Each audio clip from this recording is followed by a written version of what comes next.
Comrades and friends, good evening. I'm Christine Blower, and I'd like to welcome you to this, our last socialist policy seminar of this year, entitled Winning the Right to Food, the fight to make sure that no one goes hungry.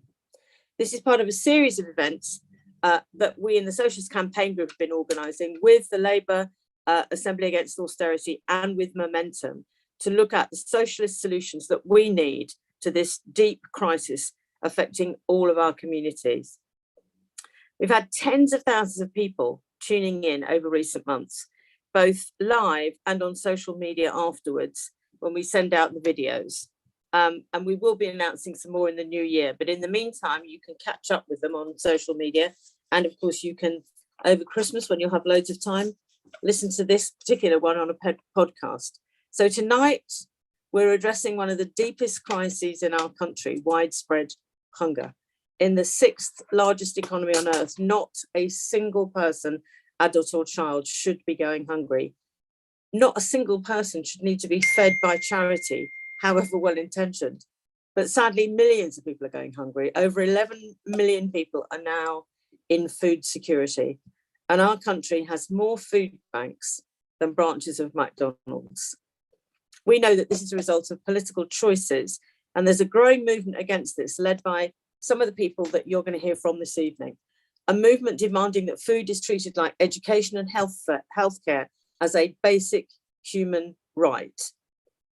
And with practical policies such as free school meals for all and much more to deliver that right, these are the things we're going to hear about this evening. So, and at the end, we'll have some opportunity for Q&A. We've got a number of speakers, and I'm going to introduce them as they come up to speak. So our first speaker is Byrne MP, and he was actually the first person I heard talking about we need a campaign on the right to food. He's a leading national grassroots campaigner, and he's taken the right to food not just into Parliament, but into the Labour movement and out and about in his constituency and onto council estates, and frankly, to anyone who needs to hear this message. He's a stalwart of this campaign. He was leading it. Now he's working to make sure we follow through on it. Ian, the floor is yours.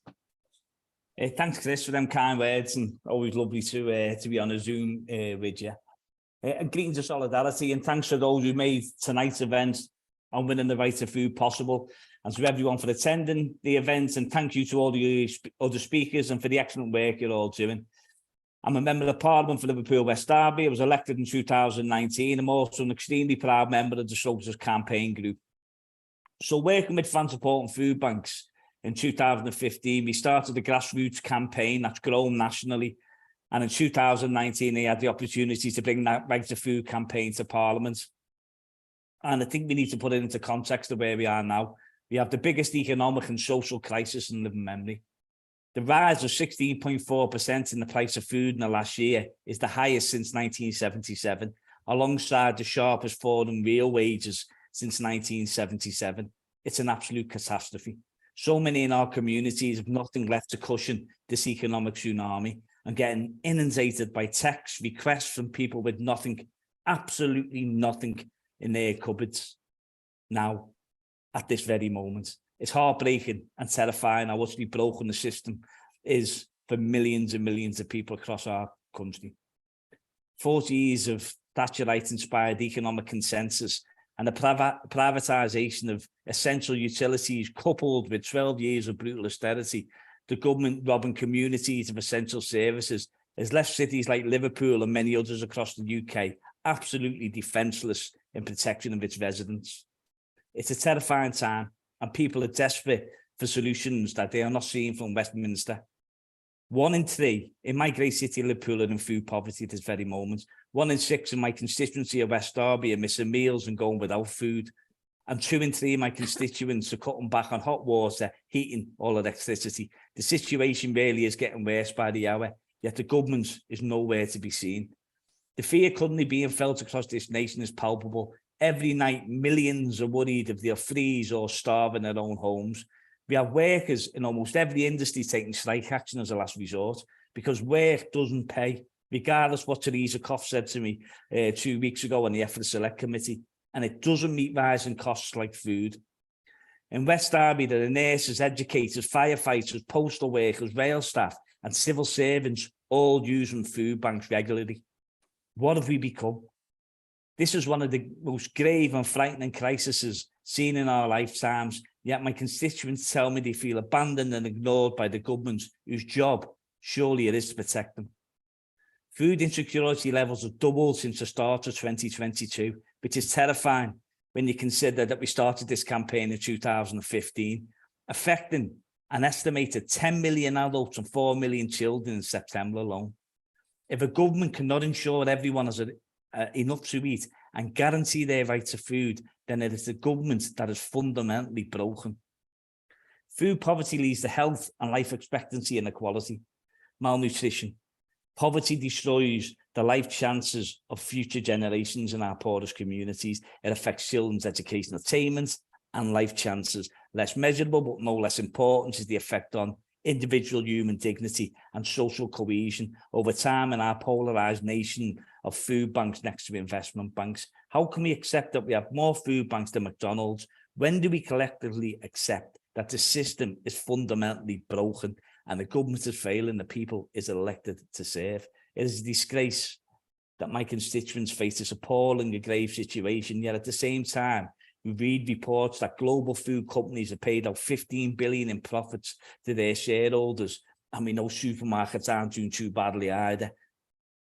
When we see images of baby food being kept padlocked and put on the top shelves of supermarkets to keep it out of the way of desperate people, then we really do know the system is broken. And that image, I think, encapsulates where we are now as a country and why we need change so desperately. At a recent committee I set on in Parliament, we heard evidence from the United Nations Special Rapporteur on the right to food, who told us that corporations have a significant amount of power in markets and there is not much being done to hold them accountable. Food prices are at the mercy of speculation, but governments do have the tools in place to stabilise prices. Let's not be in any doubt. Hunger is a political choice, and it's a choice made by those in power in government at this very moment. Political choices are destroying our local and national economy by driving millions into abject poverty. Political choices are resulting in millions of our children starving. The time for stick and plasters is over. Such as the reliance on thousands of food bank and pantry volunteers and donors, it's over. We need systemic change so that our people might live with the opportunity of health, happiness and dignity, regardless of their economic situation as it stands now. Enough really is enough. This is why we started the campaign to Right to Food, both as a grassroots national movement and in Parliament, to make access to food a legal right for all. I've worked with an incredible range of local and national organisations, trade unions, community campaigners. Our objective is to have the right to food enshrined in law and to end the scandal and hunger in food banks once and for all. We demand enforceable rights to ensure that the government of the day is accountable for addressing the cost of food, making sure nobody goes hungry. And so it is prevented from making decisions that lead people to being unable to afford to put a meal on the table, which unfortunately we just have not got that safeguard now in legislation. The campaigns that we've tried to run regarding the right to food is a grassroots organic campaign, providing people with materials, empowering them to run their own campaigns locally within their own communities. Not a top-down approach, never works, never has, and it needs to be built from the grassroots up. We've got collaborations with trade unions, football clubs, community groups, health workers, faith leaders, metro mayors, to build campaigns and build pressure to collective solidarity and collective experience of food poverty, and listening to people on the ground, how they thought a right to food should be shaped was fundamentally key in coming up with the submission what we submitted to the National Food Strategy. I think if we touch on what the campaign's achieved so far since 2019, we've had motions passed unanimously at Labour Party conference supporting the right to food, motion passed unanimously at the trade union conference or affiliated unions supporting the right to food. We've got right to food cities and towns, and I'll read them out because the list is quite impressive. We've got Liverpool, Manchester, Greater Manchester Combined Authority, Liverpool City Region, Rotherham, Brighton, Haringey, St Helens, Preston, Lancaster, Durham, Newcastle, Portsmouth, Totes, Coventry, Sheffield, Birmingham, Portsmouth, Southampton in the last 4 weeks, and the Islington Council as well. I'm in talks with Carlisle Council at the moment as well. So it's building a movement which people can see that is desperately needed politically right across all colours as well, because some of them councils I mentioned there are actually Conservative and Lib Dems. So we've had local and regional campaigns fighting for the right to food. I'm sure there's some fantastic people from the Right to Food London campaign who've been right to the forefront of this, absolutely taking the campaign and making their own. Community groups, football groups, which are really important because obviously the amount of people that we can influence and get a right to food out using every opportunity we can. And with the football elements of it, we've had supporters putting aside sectarian differences, and it's focusing people's minds on know who your real enemy is. It's not somebody who speaks with a Cockney accent, a Geordie accent, a Scouse accent, a Manc accent. It's the people that are putting 14 million people into hunger and continuing to drive our class back. So far we've tried to pull groups together, and we've got Liverpool and Everton working together, United, City, Sunderland, Newcastle, Villa, Birmingham, Dundee United, West Ham, Millwall, and amazingly Rangers and Celtic as well have come together and pull aside tribal differences to work on aiding the battle against food poverty in their own communities, but also, hugely importantly, pushing the right to food in their communities as well. And we've now gone into Belfast, working with clubs who are putting aside sectarian differences, again, pushing for the right to food. And amazingly, we've got a right to food banners being thrown in the ground now, and I've seen that in West Ham, which was extremely proud of. As I said, we've got trade union backings. We put a right to food submission into the National Food Strategy, and also we've had fantastic support from the trade union movement. And I must say the bakers have been fantastic, and Michael Calderbank and the likes of Tommy Kane pulling together a collective of academics, people on the ground who are now formulating research papers. So we've got a grassroots element of it, we've got a political element of it, we've got an academic element of it, which I'm extremely proud of how that's flown. The 5 basic demands that we put forward for the right to food are universal free school meals, no child should go hungry, and a right to food campaign that's consistently called for free school meals. And I'll touch on that a bit later, and I know Kim will be touching on that as well from the NEU campaign. The government to state how much of minimum wages and benefits on which people are expected to live is for food. The right to food campaign wants to ensure that any government of the day must come to Parliament to reveal how much money is factored in for food when setting minimum and level benefits and living wages. We now know it's absolutely nowhere near what's required, but they haven't got a legal duty to come before Parliament and tell us what they deem it to be fit to be, so we can actually fight for the figure. Independent enforcement of legislation. Right to food legislation must be accompanied by oversight and enforcement powers granted to a new regulatory body that will hold the government to account. Key. Community kitchens, something which I absolutely adore. The Right to Food campaign believes community kitchens provide a workable solution to food poverty. Government should fund dining clubs, meal on wheels services which have been stripped from our communities for the elderly and the vulnerable. School holiday meals to those in need, and cookie clubs for the wider community. We actually took this from a concept and piloted it in Liverpool in October in the wonderful St Cecilia School in my constituency, working with the marvellous Professor Bryce Evans, who's done a fantastic book on community kitchens after the war. We tried to come up with a template which could then be utilised by certainly Liverpool Council and other councils across the land as something which could be utilised during these difficult times. So we took the school canteen, because there's not many resources left in Liverpool now. They've all been stripped away from us, but we've still got schools. The school canteen was turned into a restaurant for the week. We had families booking tables to pupils, children booking tables for the families, extended families, sitting down together, breaking bread together. It was wonderful, in a wonderfully warm environment, to be given healthy, nutritious food. And it's a real template, something extremely proud of. We call it Scouse Kitchen. that can be called anything you want it to be called, Geordie kitchen, man kitchen. We just wanted to create that template which can be utilised as taking out a concept in the right to food and putting it into work and practice. Huge success, something that hopefully we can continue to do moving forward.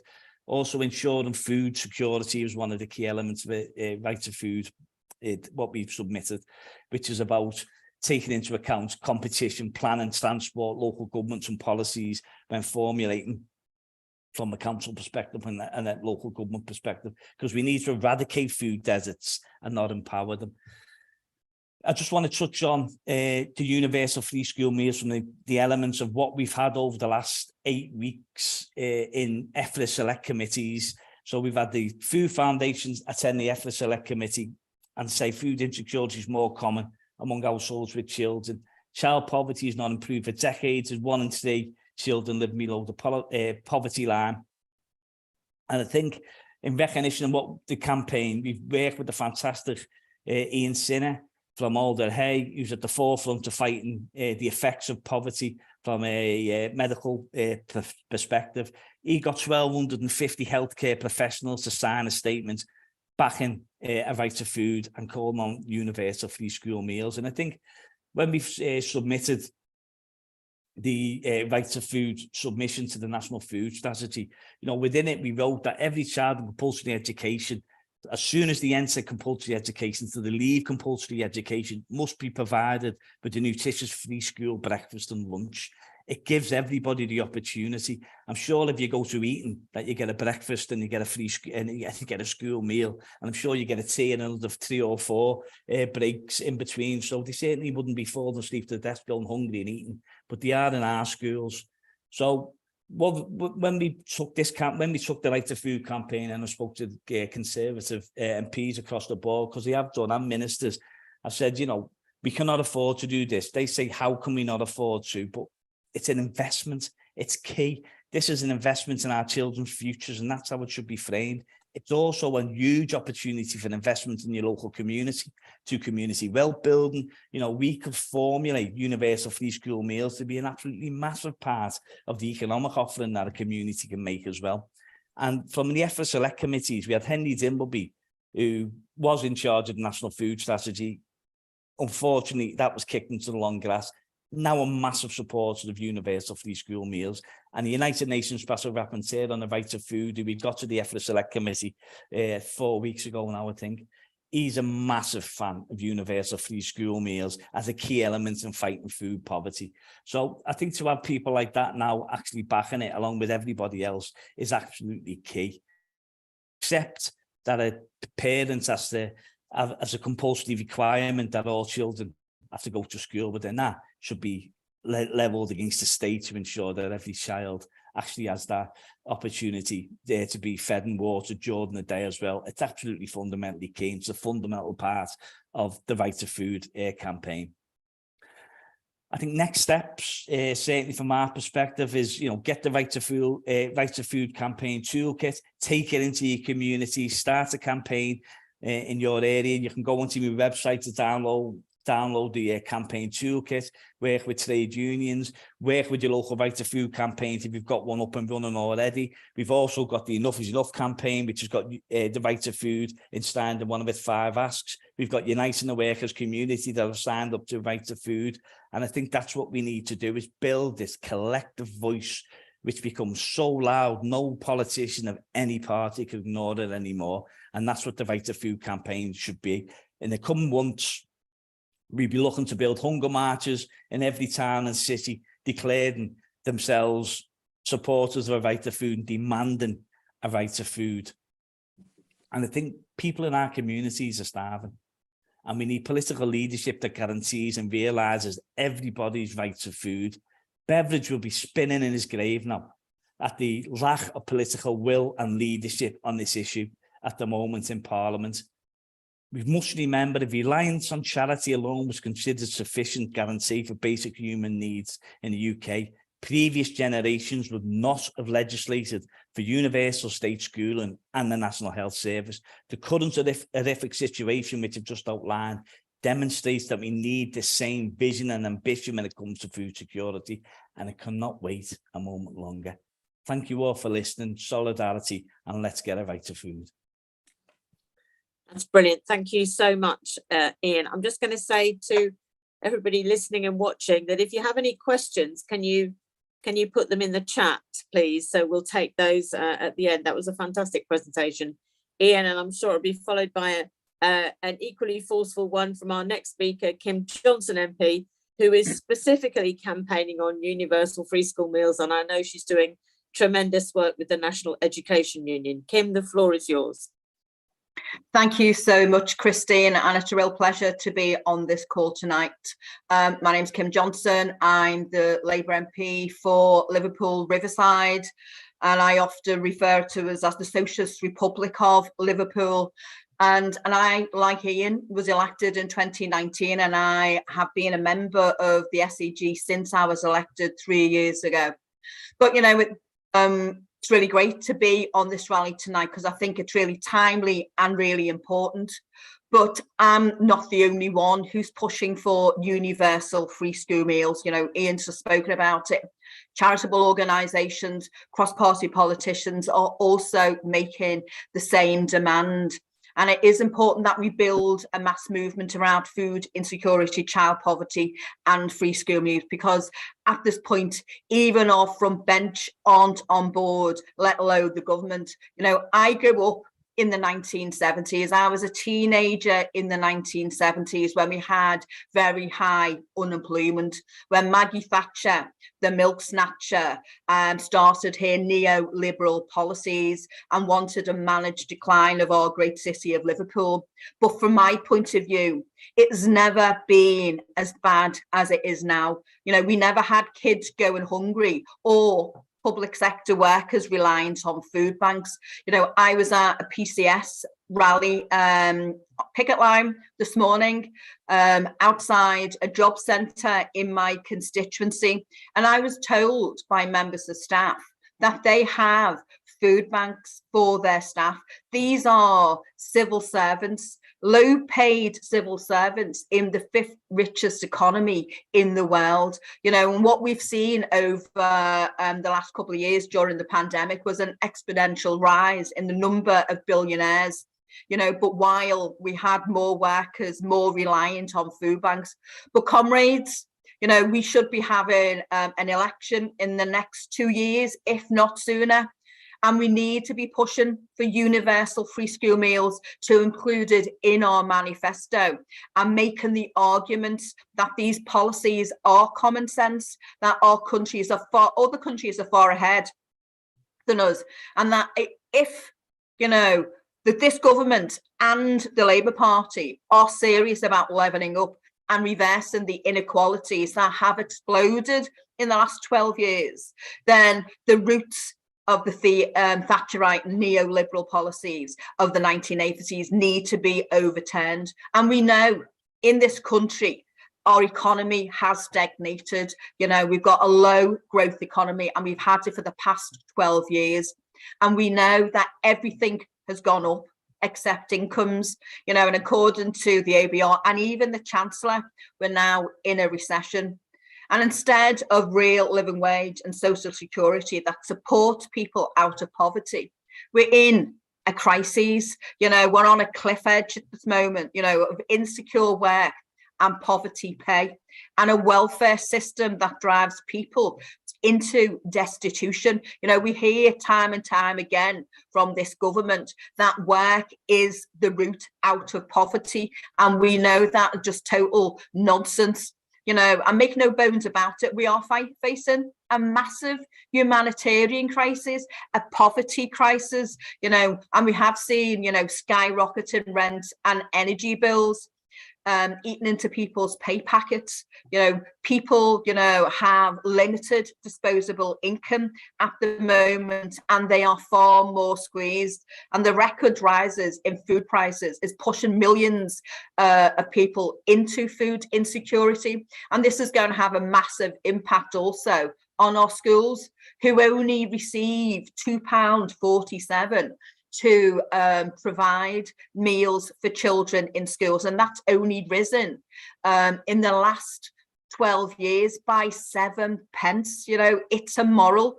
You know, we are the 5th richest economy in the world, and yet we have 4 million children currently living in poverty in the UK. You know, the average is that 8 children in a class of 30 are living in poverty. But in Liverpool, we have 11 out of 30. You know, and this number includes children who are from families who are in work. You know, so work is not the route out of poverty.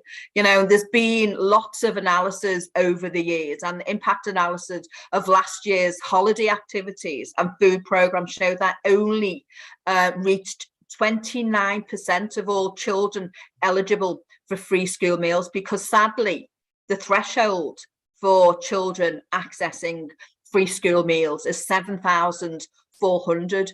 And we know that parents who are in precarious work on 0-hour contracts are having to access universal credit and access food banks. But inflation and the number of families living in food insecurity is skyrocketing, you know, and the pressure is likely to see the situation worsen, particularly in the coming months. And yeah, at the autumn statement, the Chancellor did agree to increase pensions and benefits in line with inflation by 10%, but children and people are going hungry now, and we need decisive action now. So the rising number of children eligible for free school meals, even under the currently restrictive criteria, coupled with the swinging cuts being forced on local authority, is creating a perfect storm. Because if children don't access free school meals, then they can't access half funding during the school holiday periods. And I've just mentioned, you know, it doesn't reach, you know, the numbers of children that it should do. And, you know, and sadly, you know, I hear stories about the impact of the reduction of half funding is having on local authorities. You know, Liverpool City Council are having to find £73 million in cuts. This is going to rise to 112 in the next couple of years. And it will be the likes of half funding, you know, and the various programs that we have to support those most vulnerable in our local areas over the next coming years. You know, teachers across this country are reporting that children mimic eating from empty lunchboxes, or they're eating rubbers, you know, and even those children who can access meals, unfortunately, are going hungry because their parents are unable to put the money on their food cards, and sadly, these children are going hungry on a daily basis. So a report by the Childhood Trust has predicted that nearly 1/3 of all children will go hungry this winter in the 5th richest country in the world. You know, it is immoral and it should not be happening, you know, and this is the single biggest challenge that schools are facing. You know, but we know that schools are going to face other challenges. You know, schools in Liverpool, for example, you know, having to find extra funding to heat their schools. You know, they're having to find extra funding to pay for agency staff. And so the funding that they have is being whittled away. And this is having an impact on the kind of services that they can provide to the children and the wider community. So a recent report from the School Food Foundation revealed that around 2.6 million children live in households that missed meals or struggle to access healthy food. And levels of insecurity that Ian has already touched on has risen by over 40% since the start of this year alone. And that statistic was published before the summer and will only have risen, you know, because of this perfect storm that we're seeing at the moment in terms of rise in energy costs, the rise in inflation, the rise in interest rates, and the rise in food. I mean, nearly 70% of food bank providers now say they may need to turn people away or reduce the size of emergency rations due to completely unsustainable surge in demand that will prevent them from feeding the hungriest families in the coming months. And I know that food banks and food pantries in my Liverpool Riverside constituency are already struggling. Now, some of them are unable to open as often as they used to because of the increase in energy costs to keep the fridges and the freezers going. And again, this is going to have a major impact on those most in need in the most disadvantaged communities. But comrades, we know the benefits that a hot, nutritious meal gives to children. Yeah, the cost of living crisis is driving up the pressure for urgent action. Universal free school meals means so much more. It's providing the health and life chances of future wealth builders, because we know that because of the crisis that children suffer at the moment, we're seeing the rising Victorian diseases, scurvy, rickets, scarlet fever. More children are suffering malnutrition and obesity because they're eating the wrong food. So universal free school meals is about improving the health and the life chances of our wealth builders. From improvements to diets that would teach young people from an early age about healthy eating and help to alleviate pressure on our NHS and bring down the life expectancy gap between rich and poor, and reverse the rising trend in obesity that currently sees 1 in 3 children leave school overweight or obese. And we know that if a child has an empty belly, they can't learn. So providing a hot, nutritious meal means that their educational attainment improves. And there is so much to say about the benefits of universality. I held an event at the beginning of September in Parliament, and we had a number of young people who were ambassadors, and they talked about how they felt as recipients of free school meals, having to stand in separate lines. They said that they felt like they had a big banner on their back that says they were poor. So providing universality takes away that stigma, and it improves the uptake and making sure that no child goes hungry or suffers setbacks at school because of their background.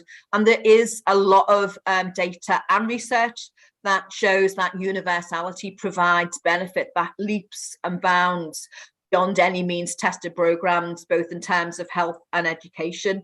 And talking to those teachers and local authorities who do roll out universal free school meals, what they will say, that the bureaucracy involved in determining who is and who isn't takes up so much more time as well. So universality takes away the whole bureaucracy. Comrades, it's going to be a difficult road ahead, but we know that other organisations and local authorities have done it. Southwark, Islington, Westminster are just some examples of those local authorities in London who have rolled out universal free school meals. It's been done in Wales and Scotland. So that says to me that it's been done there, then it can be done here. Poverty and child hunger is a political choice, as Ian has already said, and Ian's mentioned Henry Dimbleby and the food strategy that was commissioned by this government, and a key recommendation of that food strategy was the rollout of universal free school meals for all of those on universal credit. But as I mentioned, the threshold at the moment is 7,400 and far too low. And we know that there are 800,000 children who should be eligible but are not getting it. And from my point of view, the Labour Party should be leading this fight against this. But unfortunately, our front bench are not on board yet. They think that the rollout of breakfast clubs is the way to go.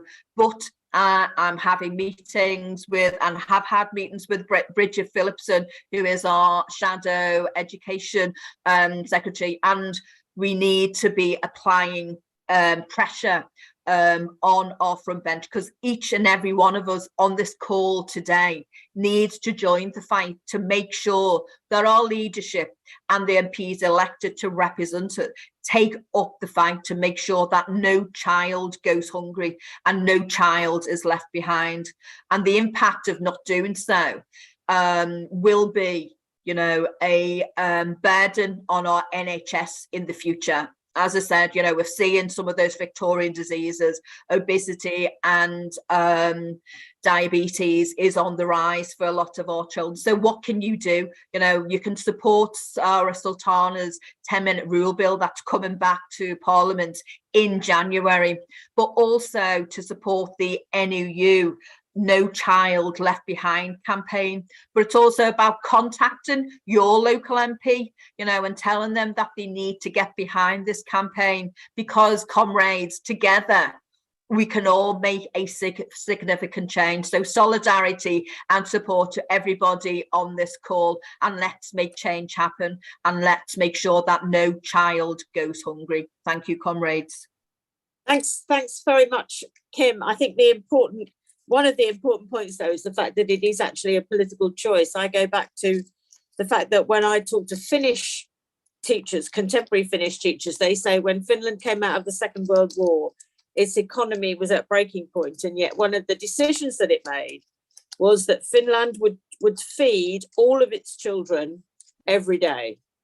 And, you know, we know, those of us who are interested in education, that the Finnish school system, education system and general social system has been so much more impressive really than ours. Anyway, thanks very much, Kim. But now we're moving to what I imagine will be a very hopeful and inspiring presentation from Julia Felmanas, who is from the PT, the Brazilian Workers' Party, and she's going to talk about the huge success of President Lula's world-leading Zero Hunger Plan, which lifted millions of Brazilians out of poverty, and we hope that he will move forward with all these brilliant policies now that he's been re-elected. Julia. Hi everyone, thank you very much for inviting me here to talk about this, what is a very important subject, which is people being able to eat and not be hungry. And as everybody here, starting with Ian, have mentioned, hunger is a political choice. And when President Lula was first elected, he was elected by saying he was elected, and his main objective when he came into government was, so long as I am able to make sure that every Brazilian can have 3 meals a day, I have managed to do what I want to do. I have reached my objectives. So Lula's first and main priority was to end hunger in Brazil. And Brazil, when he came into power, had 44 million people who were living on less than $1 a day. And by the time President Dilma Rousseff was forced out of power, or just before that in 2014, Brazil had managed to leave the hunger map, making sure that the majority of people in Brazil were eating the 3 meals a day that Lula had envisaged. Probably the most famous of all the policies that Lula brought in was the Bolsa Familia, the universal benefit given to all the families who were living under a certain amount of money to ensure that they could buy food. But I think it's also important to mention the fact that if it wasn't for the policy of consistently raising the minimum salary above inflation every single year, hunger wouldn't have, Brazil wouldn't have left the hunger map, basically. So I think first and foremost, it's important that people who earn, people who are getting a salary, are getting a salary that is sufficient to make sure that people are able to feed their families, which unfortunately is not the case neither in the UK or in Brazil at the moment. But the Bolsa Familia program also ensured that not only people had money in their pockets to buy food, but that also meant that there was money circulating in the economy. So the families that were getting the Bolsa Familia had for the first time money in their hands, and the people who were getting a much better minimum salary had money in their hands to go and to the local shop and buy food. So that made sure that the local shops were able to buy food as well, to be able to provide to their clients. So therefore, the Brazilian economy started at the lower level, started to move in a way that it hadn't seen, probably never in its history. And it also meant that when the crisis of 2008 arrived in Brazil, Brazil had a local internal economy that kept it going, because people were able to buy and live and move on. And of every real or Brazilian real spent on the Bolsa Familia, it put back into the economy 1.78 pounds. So it wasn't a waste of money. It wasn't just giving money to the poor. It was a way of making sure the economy was moving by providing people enough money to eat. It also had a number of other different benefits. It had the ability that to make sure that women were a little bit more free from their husbands or from the male dependency of having to be the provider. So women had money in their pockets, which were mainly used for food. So out of the money spent on Bolsa Familia, something like 87% went to feed their children, basically. And 93% of the people who received Bolsa Familia were basically women as well. And so it made these women far more able to be independent from their husbands, and also to decide and to be less explored in society. So if you're thinking about women who need to go out to work, and they're probably going to be working as maids in somebody else's house, or at a very low base daily rate of agriculture, these women now had a little bit of a bargaining power to say, I'm not going to work for this. If you want me to work, then you need to raise my wages, because otherwise I'm not going to get out. So it was like a safety net that Brazil never ever had before. But beyond the actual Bolsa Familia, which is something that we never had in Brazil as a benefit, we also have to think about the number of other programs that were included into the zero hunger strategy of Lula. And I think one of the main ones is something that Kim mentioned here, is the idea of food in schools and food in other social settings, soup kitchens, etc., where the government bought food from local family farmers to then supply for school kitchens, soup kitchens, and any other situations that needed any sort of community eating as such. So basically, as well as having a system where you put money into people's hands so they can go out and buy food, you were also making sure that the food you were buying were coming from the local family farmers. So they were being supported by selling their food and making sure that the economy moved in that way. And I think that was a very important program that was part of the programs that were then dismantled by first Temer and then Bolsonaro. And differently from the way that the social services or the social system in the UK was made up, the Brazilian social system under Lula was one that people were put into a single register for all the different benefits that they might have.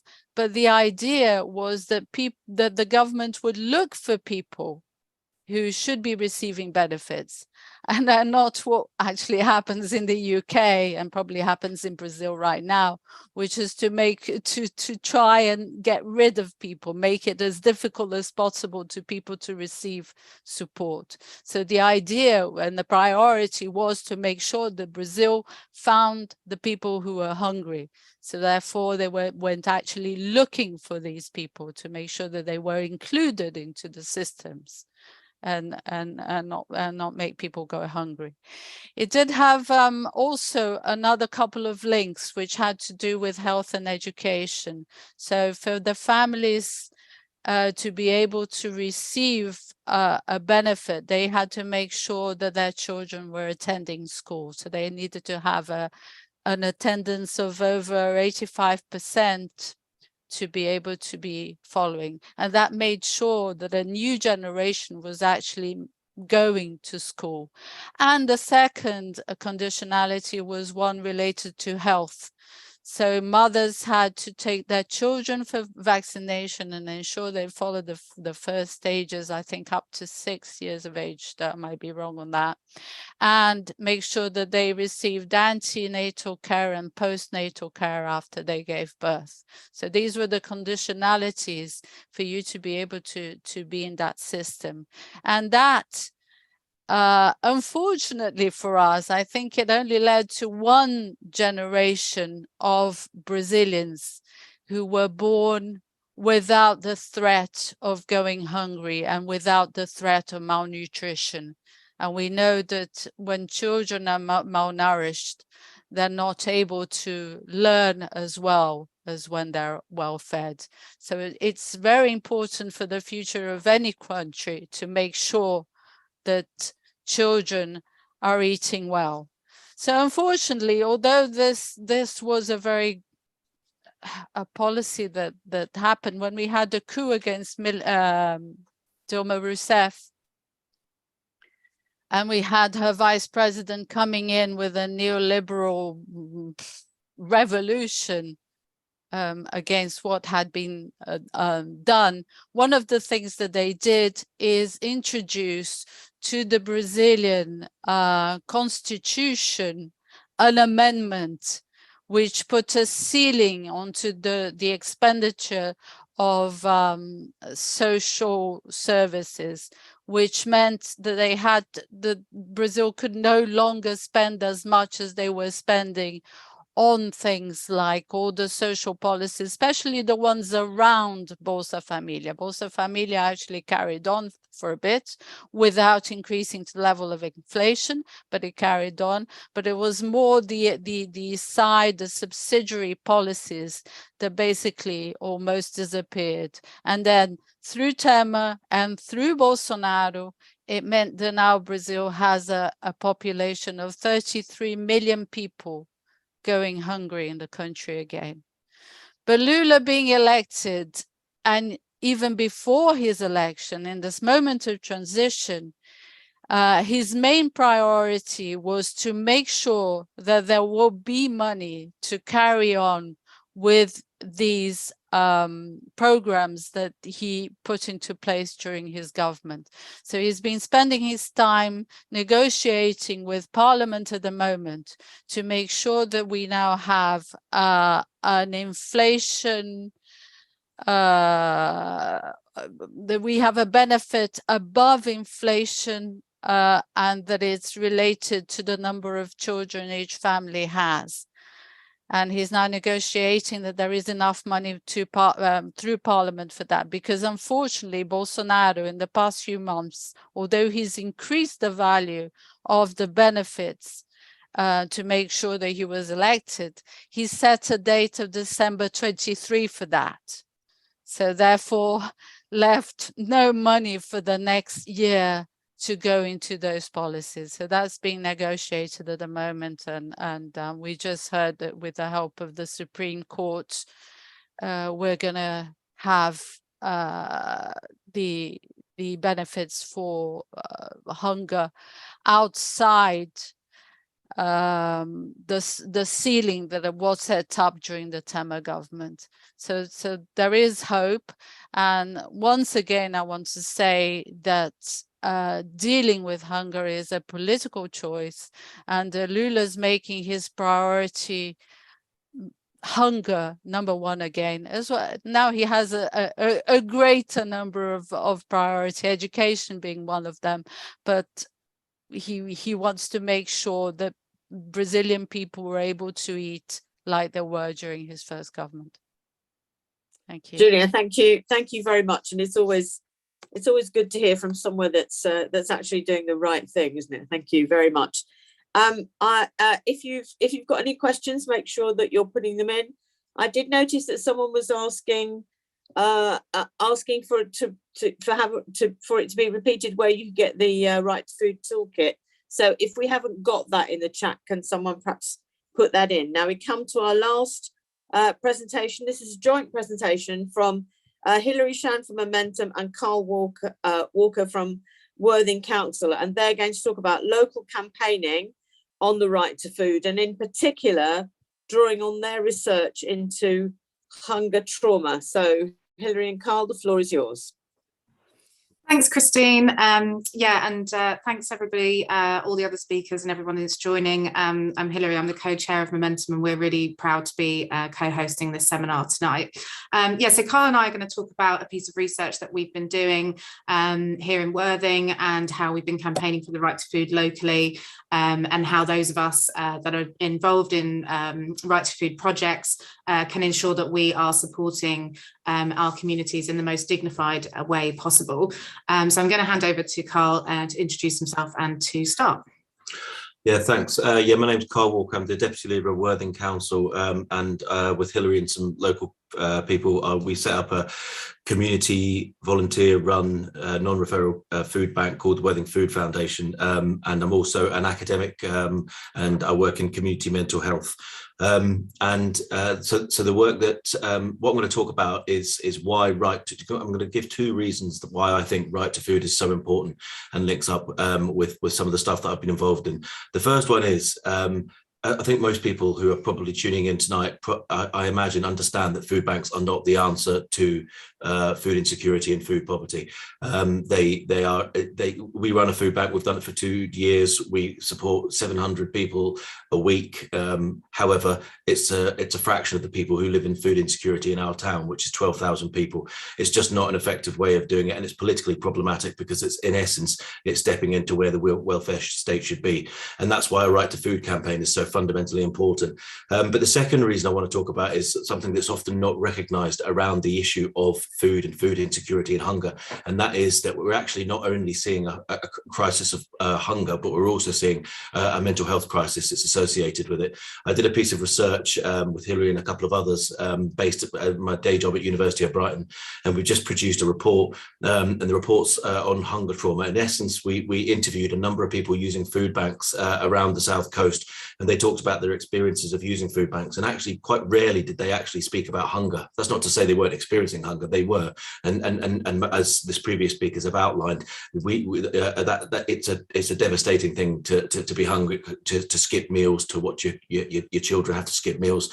It's absolutely devastating, but in actual fact, people focused much more on the impact that it had on how they understood themselves and their mental health and their mental well-being and trying to survive it. It's interesting because when you talk to people who use food banks, a lot of people, they will talk about mental health, and they'll talk about it in terms like depression, anxiety. Some of them talked about suicidal ideation and attempted suicides. But in actual fact, I don't think it's as a psychologist, speaking as a psychologist, I don't think those terms are necessarily very useful ways of understanding the actual distress associated with using a food bank. And we use the term hunger trauma because what tends to happen is when you focus on individual mental health problems, it individualizes and depoliticizes what is a political problem, and that's been stated earlier on already. And so it's really important that we understand this trauma is a very specific kind of trauma, and one that is politically mediated, economically mediated, and caused by, in essence, 40 years of economic violence that's being impacting more and more people, as Ian said earlier. When you talk to people about what hunger trauma looks like, they talk about the inherent shame of having to be hungry, of having to reach out and ask for help, and the way that shame really colours the way they see themselves and their place in society. They talk about the experience of living in constant crisis. I mean, and people were saying every single day is a crisis, every single day is a scramble for food for them or for their children. There was no let up. The anxiety and the profound worry that they were experiencing was really debilitating. They talked about simply not being able to focus on anything else when they were hungry and living through this anxiety and worry. Identity and status is a big thing. It changed people, the way that they feel about themselves in a very fundamental way.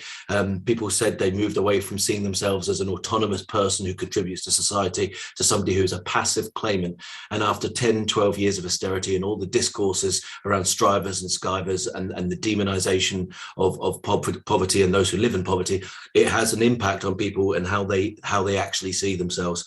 They talked about guilt. I mean, even despite the fact that many of these people simply didn't have enough food for themselves or their families, they still felt guilty about using a food bank because they always imagined there was somebody else who was worse off.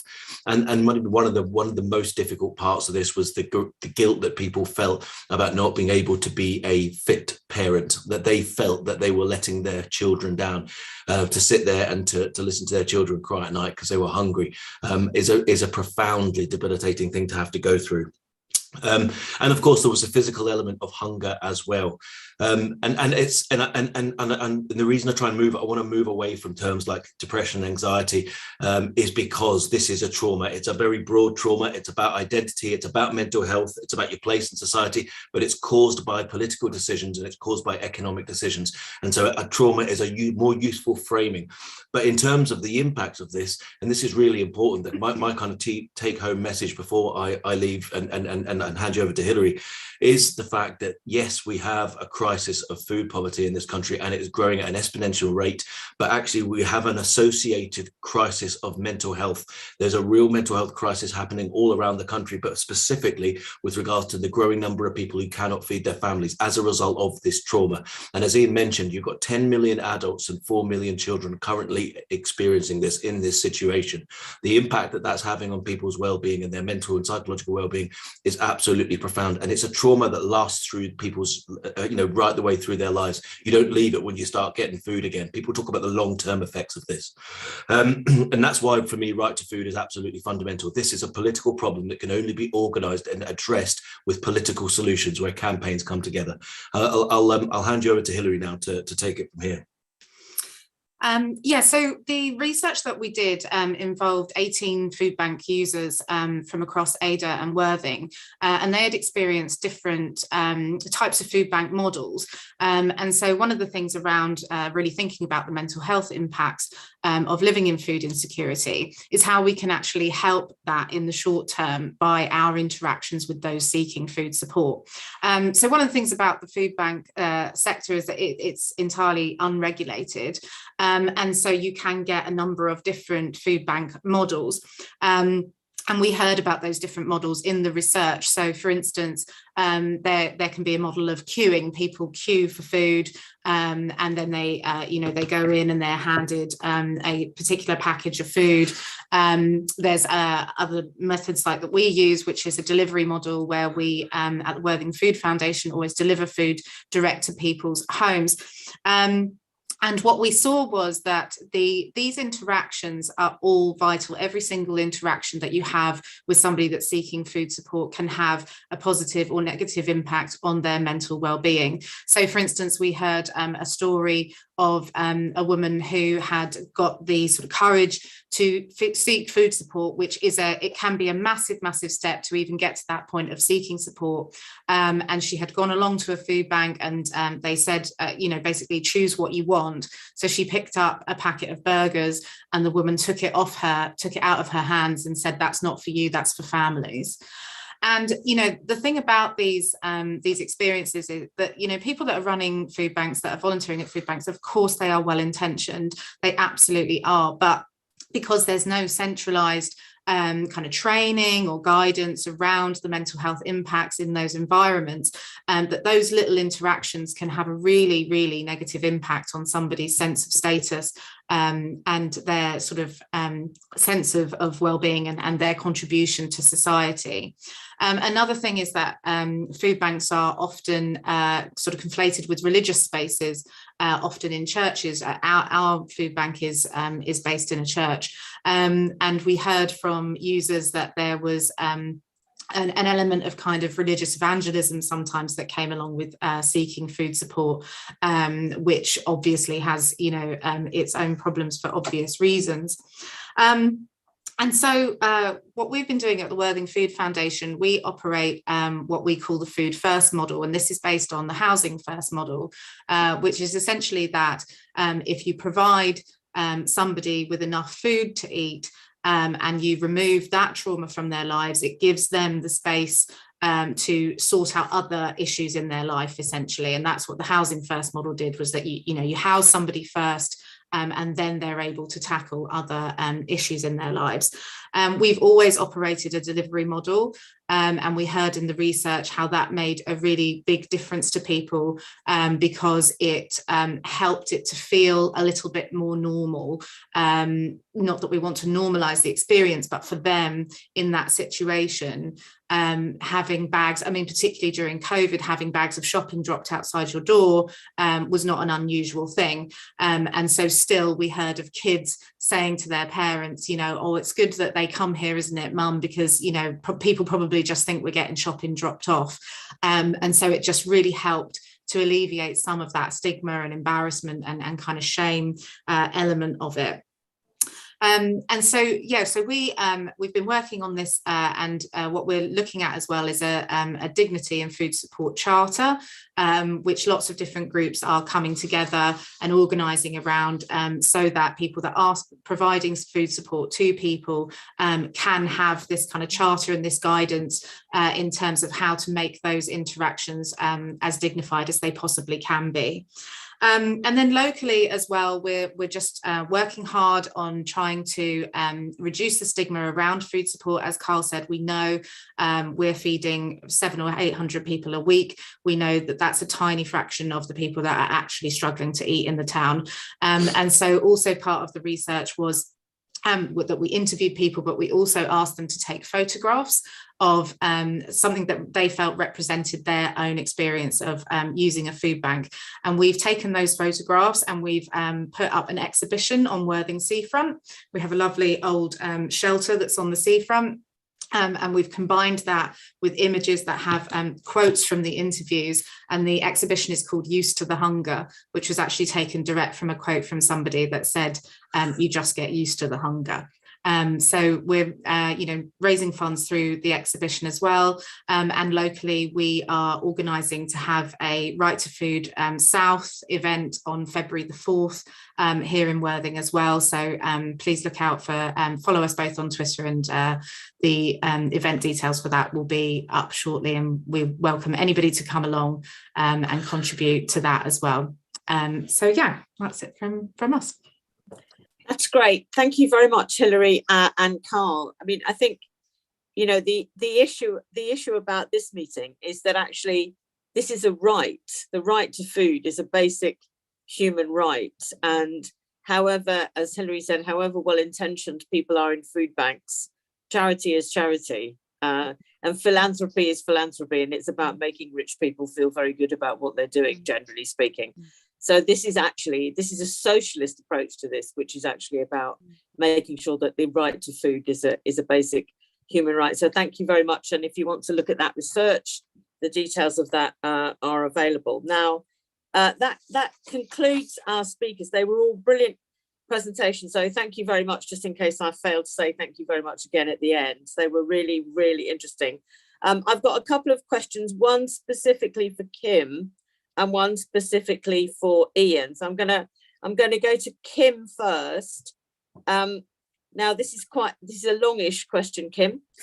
What can be done to expand the demand for free school meals to secondary school children, as many teenagers are nutritionally vulnerable? For example, low iron levels is common in adolescent girls. We need to ensure a focus on the right to adequate nutrition for adolescent growth and development. I have to say, my impression is when we were talking about free school meals for all, we're talking about free school meals for all. This is not a primary thing. Anyway, over to you, Kim. Well, I think a couple of organisations are looking at starting with primary school. But, you know, when I've spoken, I've said that I truly believe that universal free school meals should extend to secondary schools, you know, because I'm the mother of twins. I had teenagers, they used to eat me out of house and home, you know, they have growth spurts. So it's really important in terms of their nutrition and their ability to concentrate in lessons that teenagers have access. But I know that we have to start somewhere. And so, you know, I have been calling for universal free school meals for all children at all ages, because, you know, children don't stop being hungry when they leave primary school. And it's really important to recognise that. But I know that, you know, we need to start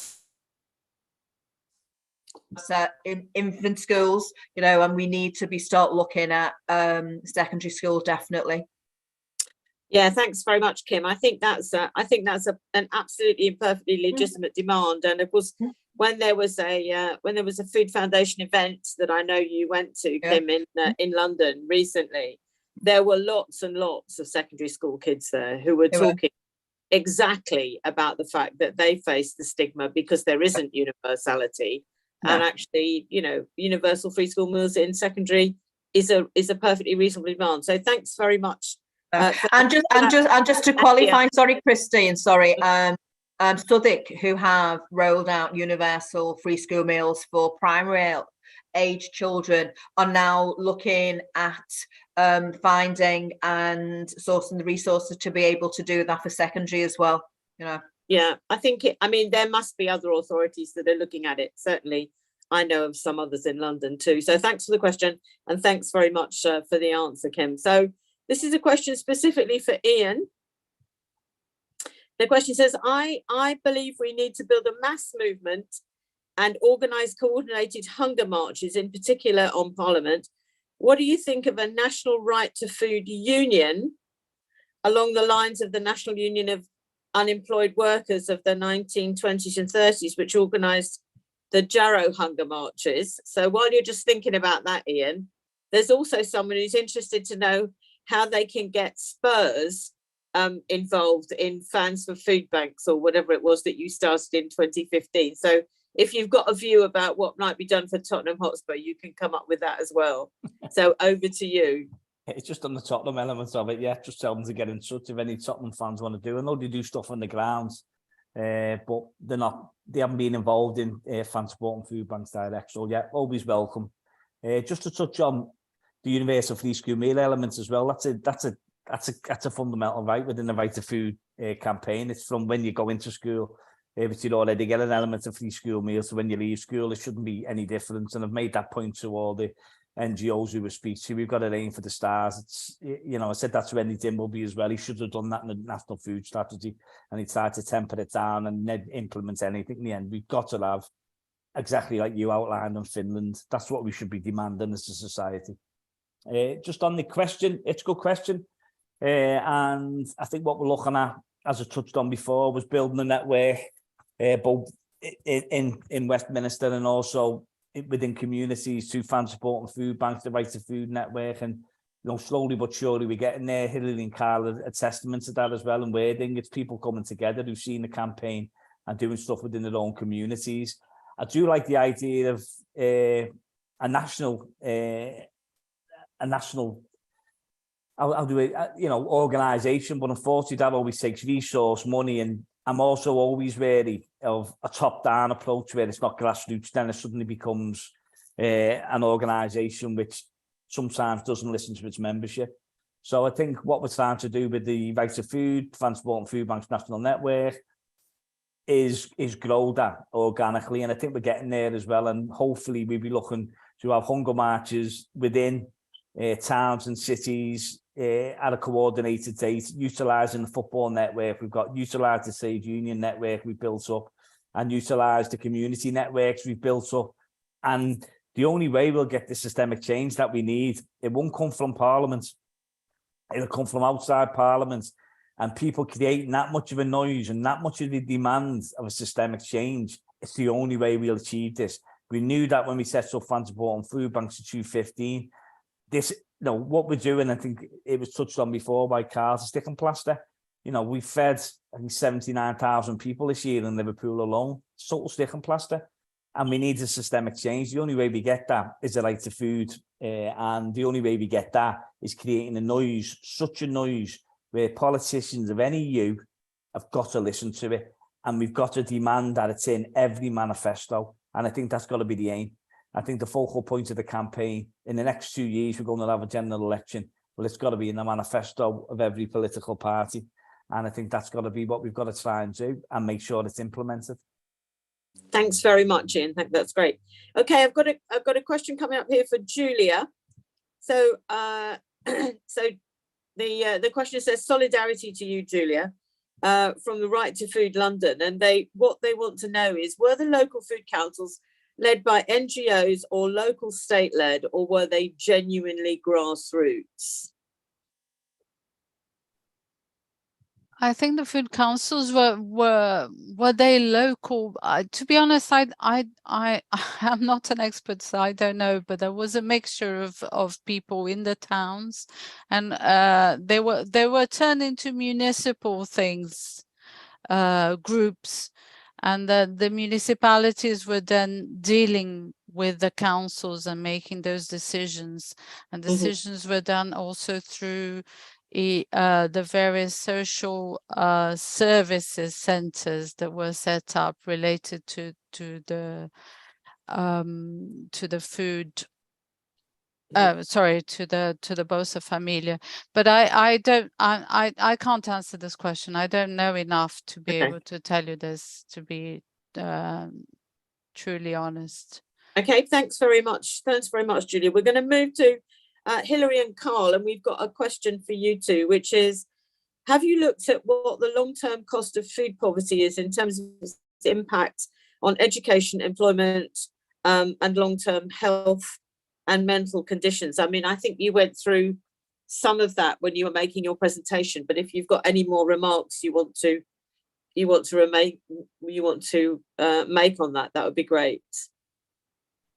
Yeah, I suppose yeah, we did, but I think that, I mean, there's research out there undoubtedly which talks about long-term impacts. I mean, the short-term impacts, particularly on children, it appears to be the case from the research that I've seen, is that it's children who are living in food poverty who are most affected long-term, not just in terms of education and educational experience, but in terms of their growth, their overall physical and mental health.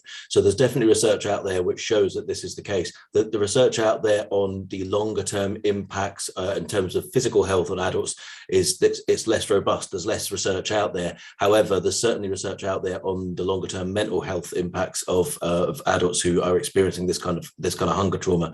And there's no doubt it is really significant. I mean, we've got one person who actually who's a benefactor of our organisation. Actually, a couple of people who've lived this and who are testament to the impact that it has throughout the lifetime. And so it is such a debilitating thing. But yeah, to summarize, there is research out there, particularly around children, the impacts of children and young people. But there's also spaces for more research, because I think the situation we are in now is becoming quite unprecedented. And so I think a continued research needs to happen as to look at the physical and mental health impact, because it is getting so profound and so debilitating for people. And I think just to briefly pick up on that as well, that in terms of the sort of wider impacts on society, you know, to pick up on something Julia was talking about the impacts on women, and also obviously you need to consider sort of intersectionality as well. But, you know, the majority of people that took part in the research were women. The majority of food bank users in this country are women, and even in households where there are a male and female parent, it's usually the woman that will seek food support. And, you know, women, as we know, are often in insecure work, you know, juggling caring responsibilities. And so the more that they are having to struggle to just feed their children, feed their families, the less they can take part in political spaces and be, you know, represent their communities, etc. So there's a much wider impact on society and that kind of structural oppression as well. Thank you very much indeed. Thank you. I've got one more question to Kim, and Kim, if you want to take this question and then use the opportunity to do any kind of final wrap-up remarks that you want to make, and then we'll go to Ian for another question and do his wrap-up remarks. So the question is really about the People's Assembly Wales led a grassroots campaign to roll out free school meals for primary kids in Wales, which you did reference in your remarks, and of course someone else has said that all children get free school meals in Sweden. Generally speaking, the model in Scandinavia is much better. So this questioner just wants to know whether we're making international links, and I can just say from my point of view, I know that the NEU makes international links on these issues all the time. So I'm sure, Kim, that international links are being made in this campaign too. International links are being made, yes, and I'm a member of the Education Select Committee and will be attending a delegation in April, and I intend to raise these issues as well. But the fact that both Wales and Scotland has been able to roll out universal free school meals, you know, says to me that it can be done, you know, and as you know, a number of us on this rally tonight have already stated that hunger and poverty is a political decision. So if this government wanted to, they could very easily, you know, find the money to do so, because as we all know on this call, you know, that so-called magic money tree has been shook a number of times for a number of issues, you know, whether it be PPE or to give, you know, Baroness Moan some money to set up some, you know, companies. So it is a political choice. And, you know, it has been proven that it can be undertaken. And using examples from other countries, because I think, as I said in my speech, you know, we do have examples from other countries and we need to be utilising them, to put pressure on the government, but also to be challenging, you know, our front bench, because at the end of the day, you know, it's looking like that we might be in Parliament in 2 years' time. And so having these discussions now to ensure that it's embedded in our manifesto is a must, you know, and there is a groundswell of movement taking place in terms of, you know, food insecurity, but also the rollout of universal free school meals, you know, whether it be Tom Kerridge and Jamie, you know, they're both pushing for it. You know, Henry Dimbleby, as Ian's just said, you know, we need to be utilising, you know, this movement at the moment in terms of applying pressure. And, you know, I hand delivered a letter with some young people who access free school meals to Parliament to 10 Downing Street on last Monday. So it is about all of us coming together, you know, and having this coordinated approach to make change happen, because there is a groundswell of support, but only by being united and working together can change come along, and we can make some significant change and make sure that no child goes hungry. Thanks, Christine. Thank you very much, Kim. Okay, so last question to Ian, and any kind of wrap up remarks, Ian, that you want to make. This question says, one recent report said free school meals could pay for themselves. I'm not familiar with this report, but I hope you are. is there anything you can say about that? I mean, it seems to me that in terms of people's health and education, it's pretty obvious that we would have a healthier population if kids were eating at school and not being hungry. But anyway, over to you. Thanks, Chris. Yeah, there's a report by PCW saying that it's cost negative. It far outweighs the cost. The benefits far outweigh the cost. And you think about obviously the investments in our children's futures, what that brings to the country, taking the pressure off the NHS, massive issue, because we know with children facing poverty at such a young age, then the rest of their life is an uphill battle health-wise. So there's huge cost implications in doing what the government are doing now with the political choices that they're making. So what an opportunity to absolutely transform the country. And that's why universal free school meals are such an important element of the right to food movements. And that's what we should be demanding. We shouldn't be, we're not asking for anything other than the ability for everybody in this country to be able to eat and then live a life and bring that to the table regarding the advancements of our class in this country. Julia touched on it before. You know, what they're doing in Brazil is exactly what we should be doing. That's the type of mindset we should be demanding. We should be demanding systemic change. When we've got 40 million people, 4 million kids going hungry, you know, the system is completely and utterly broken. So we need to sit down. We need to look at what options we've got. We firmly believe, we have done for the last 8 years, that the right to food is key, fundamentally key in rewiring society. So everybody has an opportunity, and it's not just the elite and the very rich few that can actually progress in society, and the rest of us are cast aside. It's just so unfair, you know, on the generations that are coming through now, that they won't get the same opportunity because they're hungry. And, you know, it's absolutely vital for a functioning society that we solve this issue.